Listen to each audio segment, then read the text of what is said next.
Assalamualaikum warahmatullahi wabarakatuh.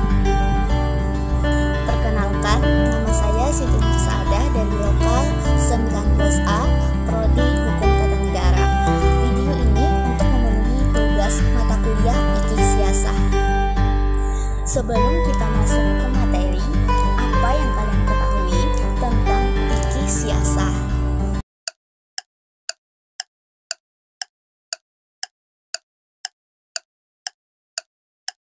Selamat menyaksikan.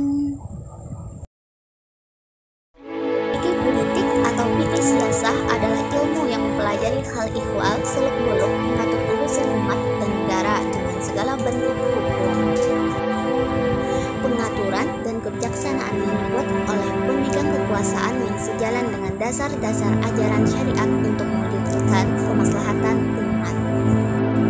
Politik Islam masa Rasulullah Sallallahu Alaihi Wasallam. Rasulullah lahir, tumbuh, dan menyebarkan ajaran Islam di tengah badai perpecahan internal suku Quraisy.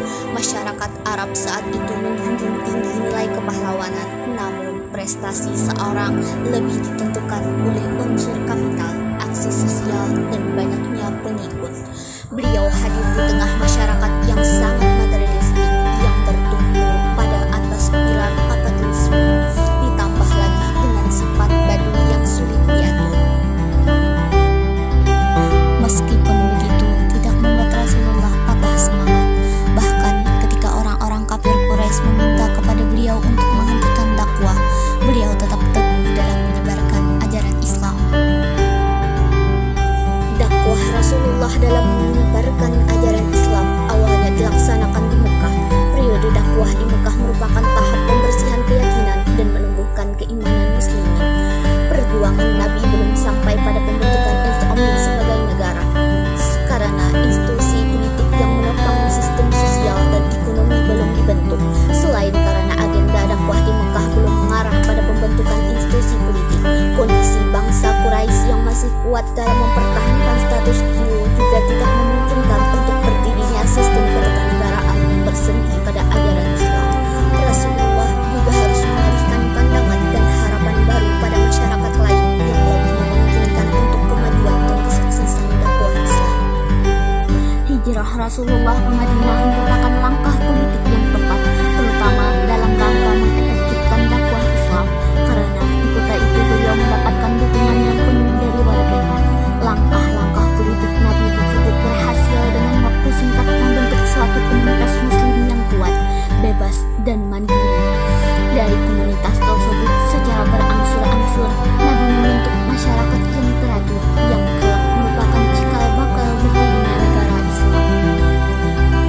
Pada tahun pertama Hijriah sebelum perang Badar dibuat perjanjian dengan nama Piagam Madinah, yaitu sebagai undang-undang suatu negara yang baru muncul dan di dalamnya mengatur kekuasaan politik, hak-hak manusia, dan pengelolaan urusan masyarakat yang merupakan peraturan asasi mengenai sistem politik dan sosial bagi komunitas Islam dan mengatur hubungan dengan komunitas lain.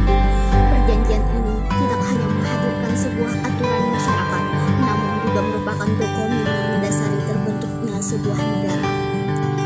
Piagam Madinah memang merupakan dokumen politik yang patut dikagumi sepanjang sejarah, sekaligus membuktikan bahwa Nabi Muhammad bukan hanya seorang rasul, melainkan juga seorang negarawan. Piagam ini memberikan otonomi yang luas kepada suku-suku yang ada di Madinah dan mengizinkan warga non-muslim untuk menjalankan keyakinannya serta hidup berdampingan dengan kaum muslimin. Ada dua faktor dominan yang mempercepat tegaknya negara Islam di Madinah, yaitu kehadiran Rasulullah dan ajarannya. Nabi diutus dengan membawa wahyu yang syarat dengan nilai-nilai persaudaraan, persamaan, dan kebebasan. Dalam waktu yang singkat, ajaran Islam mampu menggeser kepercayaan paganisme orang-orang Arab sebelumnya. Perjuangan mereka tidaklah didorong oleh kepentingan dan keuntungan material semata, sebagaimana yang diklaim oleh sebagian kalangan orientalis, melainkan lebih banyak dimotivasi oleh kepentingan dakwah. Iman yang teguh inilah yang melandasi berdirinya negara Islam, dan faktor keimanan itu pula yang memperkuat eksistensi negara ini selama beberapa kurun waktu.